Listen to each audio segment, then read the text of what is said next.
this training video, we're going to study two companies, Company X and Company Y. Both represent real data, casualty treaty. And it turns out that for Company Y, it's a pretty small triangle, whereas Company X is a larger triangle. And we're going to use the Company X data to design a credibility model for Company Y.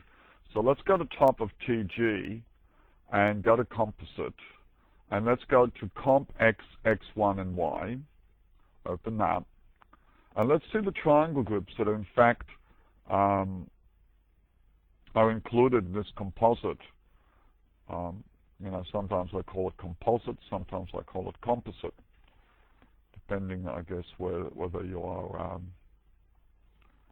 from the US or Australia and the UK. Now, Company X1 is actually a copy of Company X. In other words, the correlation between two, it's exactly one. It's the same data. Okay, it's the same data. So when we go to models and we go to related models and we run good to for each, say, we're going to have a problem because as Company X and X1, the correlation is 1, we can't really estimate the independent models. So let's see what happens. Click on Control, Open, with the right button of your mouse, and then Open. And it's going to complain. It's going to say multicollinearity has been detected in the initial calculation. Okay, so basically it's asking you to change the correlations because the correlations between Company X and Company XY, Company X1 is actually 1. Well, let's just click on OK, see what happens. Well, it takes you immediately to the correlation matrix where you optimize correlations and you set up your own cluster. So X1 and Y and X have all been separated. In other words, it's estimated the model for each, assuming the correlations are 0. Now, the reason we've got a copy of X, because what we really want to do is we're going to use, say, X1, the data in X1, to design a model for Y. Now, when we design a model for Y, a credibility model for Y, it's going to change the model for X1. And as a result of that, when we want to find the distribution of the aggregate of the two segments, or two LRBs, actually they're the same line of business but different companies, we would find the aggregate distribution of Y and X because the model of X1 changed. So why don't we now put Y and X in the same cluster? So the line that's selected is Company X, add to selection, but we've separated X1 from X. In fact, we need to do that, otherwise we can't estimate anything because we've got multicollinearity. One is really just equal to the other. So now let's estimate, and it will in fact use the correlation between two, and at the moment that it's actually negative, so you might decide that's the process correlation, but as we change the model it might become different. So why don't we at the moment, in terms of doing the credibility adjustments, we don't have to worry at the moment about the correlations. So I won't just remove all insignificant correlation. Negative is regarded as insignificant. So basically we have 3 clusters. So let's do that. Now, we're going to use X1 to design a model for Company Y. So let's do that. Tile vertically, minimize regression tables. And when you look at Company Y, you'll notice that the triangle is very small. It only starts in 98 and finishes at 2001. So first thing we need to do is that this sort of spade here, switch between simultaneous and independent modeling. At the moment, any action we take, whether we add a parameter or set 0 weight to one data set, it'll be propagated or replicated in the other data sets. We don't really want that.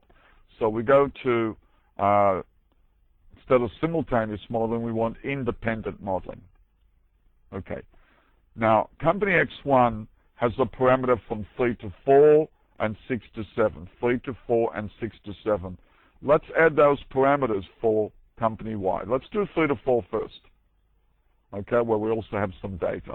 So estimate that. And now make it the same. Let's just, let me cancel it. What I want to do is make the trend from 3 to 4 in Y the same as X1. So 3 to 4 in Y the same as X1. So that would be the 3 to 6 parameter, add to selection. And now estimate. You can close it. Okay. Now we also need a new parameter. So you'll see the parameter for X1 has also changed because we set them to be the same, but it had no impact on X. Okay, no impact. The model for X stays as it is.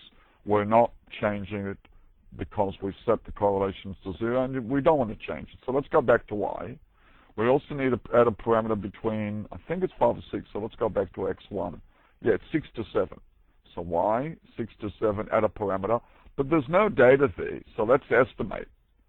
And then now let's set the trend to be exactly the same as we have for company X1. So now we want to go to company X1, and which one is it? It's going to be X1 6 to 10. It's this one here. It's the last row. Okay, add to selection and estimate and close.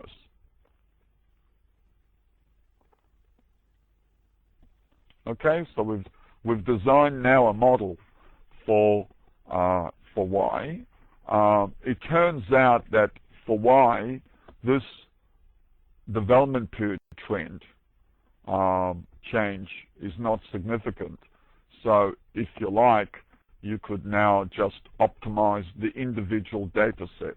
Okay, just de-optimize the individual data set and remove that. Let's see what happens when we remove it. Okay, the residuals still look okay. All right, we've done that. Did we improve the model for Y in the logbook? So just go to LOG and go to company Y, correlation set to 0, and the BIC is going from 24.6 to 23. Well, we haven't made it worse. Let's put it this way.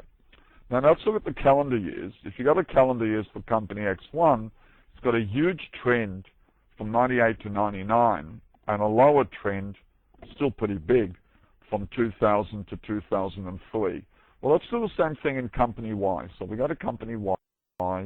We add a parameter from 98. Let's go back to X1. It's 98 to 99. Estimate it. Now, set it the same as the one in company X1. But if you go back to X1, remember that you've got this huge one for 1 year, then it's lower. So if we set it the same as 98 to 99 for X1, it'll be, and it goes for all the periods. So 98 to 99, add to selection for X1 here. Estimate and close. It's kind of complaining about how many iterations. Let's do more iterations. Okay, now you can see it's too large because it does change for company X1. All of a sudden becomes low. So another one, 99 to 2000, and estimate. And now it's 10% plus minus 8.9%. Was company 1, it's 28%. Now, do we really want to credibility adjust it for company Y, this trend, which is uncertain, it's non-credible, but then company Y does also have quite a bit of process variability. Do we really want to credibility adjust it? Well, I probably wouldn't. I wouldn't want to shift the 10 towards, the 10 looks pretty good here, towards something which is around 28%. So if I like, I can save that model as credibility for Y. Close. Okay. Now, so what assumptions are we going to be making in forecasting Y? Well, one of the assumptions is the future trend along the calendar years comes from a normal distribution with that mean and that standard deviation. The process variability, standard deviation of the normal is, well, it's a lot of process variability. These are the development year trends, okay? For company X, these are the assumptions. For company X, that's a huge trend, okay? So when you got a forecast, we now need to forecast the sum of X and Y, so we need to remove X1. We only used X1 to design a model for Y. We changed the model for X1. It's different to the model now for X, the one we started off with. So you could save that. I say, well, forget about the A plus B, A1 plus B. That's what I used to call the companies. Instead of X and Y, I used to call them A and B. So when I changed the name of the triangle groups, I still retained the old forecast scenarios. But these can be deleted. I'll show you how to delete it. So this is X plus Y. Save. Okay. Now, if you go to the company Y, all the exposures here were set to be 0. In MPTF, the dimensions of the triangles need to be the same. And given that X was a bigger triangle, we had to augment Y to also include the earlier accident years, but we made the exposure so small that the forecasts go to 0. Actually, if you look at the fitted values by calendar year, they're not too bad considering there's a lot of process variability. Notice the distributions are very skewed, and that, I mean, you might want to go beyond the 10th development period, and that's basically the distribution. We can actually calculate the distribution of the aggregate by using PALD. Okay, and you'll see that the coefficient of variation in a forecast of the aggregate is 23%. I mean, a lot of people say that's high, but you know, this is London-based data where you do have a lot of process variability, and you do remember that you know, the process variability, the variances of the normal distributions, is an integral part of the model. Well, anyway, I enjoy this particular study. I think it's really great fun, and the system has a lot of flexibility in letting you model data that you know, one would consider as being pretty sparse. Okay, thank you.